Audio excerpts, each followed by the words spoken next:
दूसरे को इस खुशी के समय पर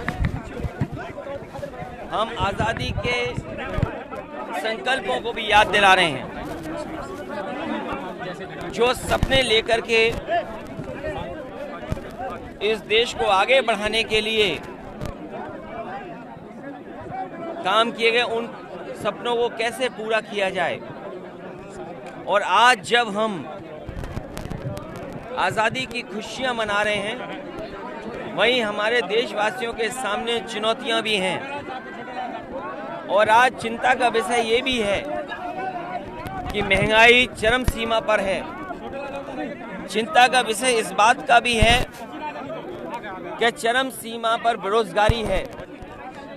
और दुनिया के तमाम आंकड़ों में अगर हम देखें, स्वास्थ्य के क्षेत्र में, प्रेस की आज़ादी के क्षेत्र में, बच्चों के स्वास्थ्य को लेकर के, उसमें भी हमारे देश को कई जगह बहुत पीछे दिखाई दिया है। जहां हमारे सामने चुनौतियां हैं, वहीं चिंता का विषय है कि हमारा देश दूसरे देशों के मुकाबले कैसे आगे बढ़े। जिन देशों के पास आज जनता को देने के लिए अच्छी सड़कें हैं, अच्छा स्वास्थ्य है, अच्छी शिक्षा है,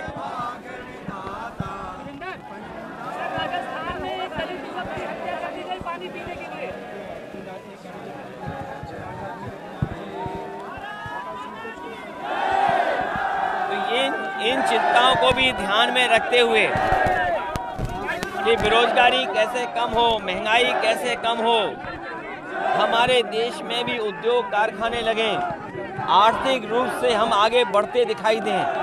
आज डिजिटल के दौर में हमारी डेमोक्रेसी कितनी सुरक्षित है। आज हमारे देशवासियों को इस बात की भी चिंता है कि कुछ लोग जाति को के भेदभाव को आगे रख करके, धर्म में झगड़ा करा करके अपने वोटों को साधने का काम करते हैं। जहां हमारे देश का इतना मजबूत लोकतंत्र है, वहीं भाईचारा, सद्भावना और एक दूसरे के बीच में प्यार कैसे बढ़े, उस दिशा में भी हम लोगों को सोचना होगा। जिस समय हम अपना लोकतंत्र को और मजबूत कर देंगे, संविधान के रास्ते पर चलेंगे, तो हमारा दुनिया में देश आगे बढ़ता हुआ नजर आएगा। जहां हम खुशियां मना रहे हैं, हमें ऐसी चिंता भी करनी चाहिए कि अभी भी समाज में इतनी बुराइयां वो दूर कैसे हों। जाति का भेदभाव बाबा साहब भीमराव अम्बेडकर जी से लेकर के डॉक्टर राम मनोहर लोहिया और देश के राष्ट्रपिता महात्मा गांधी जी ने समय समय पर ये कोशिश की है कि हमारे समाज में जो जाति व्यवस्था है, उसका भेदभाव कैसे दूर हो। समाजवादियों ने हमेशा राष्ट्रीय त्योहारों को मनाया है। 15 अगस्त रही हो, 26 जनवरी हो, बढ़ चढ़ कर के हिस्सा लिया है। देश कैसे मजबूत हो, हमारा लोकतंत्र और कैसे मजबूत हो, जो हमें संविधान मिला आज़ादी के बाद, वो संविधान पे देश कैसे चले, ये लगातार समाजवादी लोग इसको काम करते रहे हैं। और इस कड़ी में जहां दुनिया में इस बात की बहस है कि हमारा पर्यावरण बचे, यूरोप जैसे डेवलप्ड इलाके में आज सूखा है, पानी नहीं बरस रहा, बड़े पैमाने पर वहां पर नदियां सूख गईं, जंगलों में आग लग गई, मछलियां मर गईं।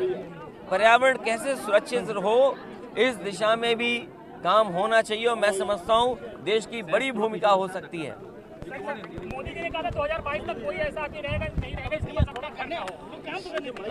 ये समय इस बात का नहीं है, लेकिन ये समय इस बात को भी याद दिलाता है कि जो संकल्प लाल किले से लिए जाएं और सीधा सीधा जनता को संबोधन करके लिए जाएं संकल्प, और अगर पूरे नहीं हुए तो प्रश्न लगता है।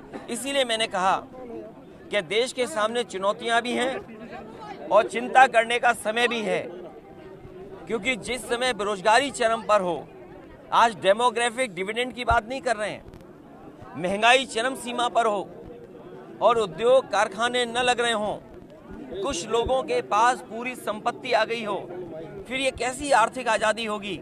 अगर संपत्ति का बंटवारा नहीं होगा, हम सब खुशहाल नहीं होंगे। आज़ादी दिलाने का सबसे बड़ा सपना यही था कि आखिरी व्यक्ति और समाज का सबसे गरीब आदमी का भी जीवन स्तर बेहतर हो। आज इस बात की चिंता करनी चाहिए कि गरीब से गरीब का जीवन स्तर बेहतर कैसे हो। स्वामी प्रसाद मौर्य का नाम आया था श्रीकांत त्यागी के मामले में और उन्होंने मानहानि का नोटिस दिया है। देखिए, ये जो नोएडा की घटना है, ये घटना ऐसी है, कहीं ऐसी घटना नहीं हुई होगी जहां पर एक महिला को कितना अपमानित किया गया और किस भाषा से अपमानित किया गया। और सरकार, प्रशासन ये जानता था कि वो व्यक्ति भारतीय जनता पार्टी से जुड़ा है। और भारतीय जनता पार्टी को ये सोचना चाहिए कि उनके कार्यकर्ता नेताओं की भाषा क्या है।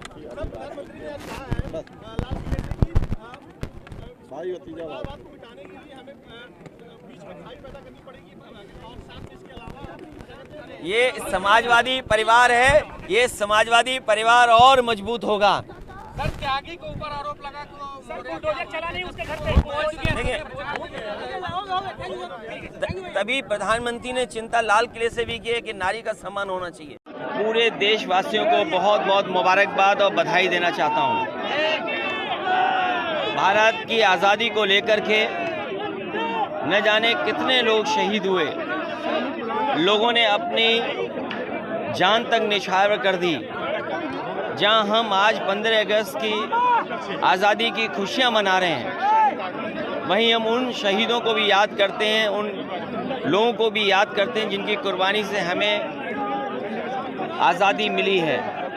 जहां राष्ट्रपिता महात्मा गांधी, जिन्होंने सत्य अहिंसा का नारा देकर के आम लोगों को आज़ादी के आंदोलन से जोड़ने का काम किया, और एक ऐसा समय आया कि अंग्रेज़ों को भारत छोड़ करके जाना पड़ा। जहां हम आज़ादी की खुशियां मना रहे हैं, जहां हम 15 अगस्त को देशवासियों को बधाई दे रहे हैं, एक दूसरे को इस खुशी के समय पर हम आज़ादी के संकल्पों को भी याद दिला रहे हैं।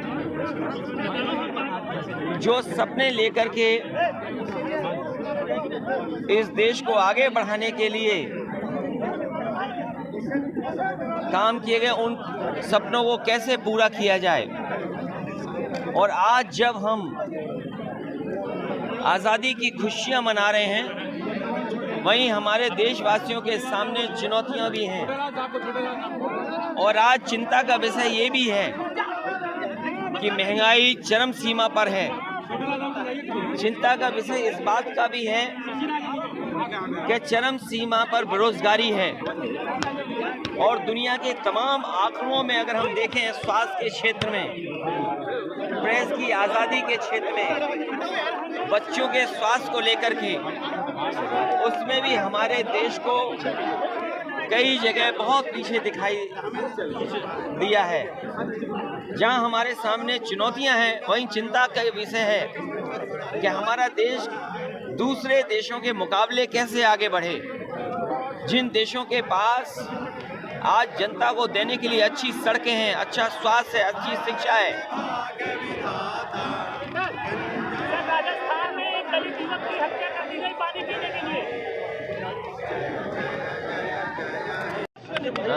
ये समय इस बात का नहीं है, लेकिन ये समय इस बात को भी याद दिलाता है कि जो संकल्प लाल किले से लिए जाएं और सीधा सीधा जनता को संबोधन करके लिए जाएं संकल्प, और अगर पूरे नहीं हुए तो प्रश्न लगता है। इसीलिए मैंने कहा कि देश के सामने चुनौतियां भी हैं और चिंता करने का समय भी है।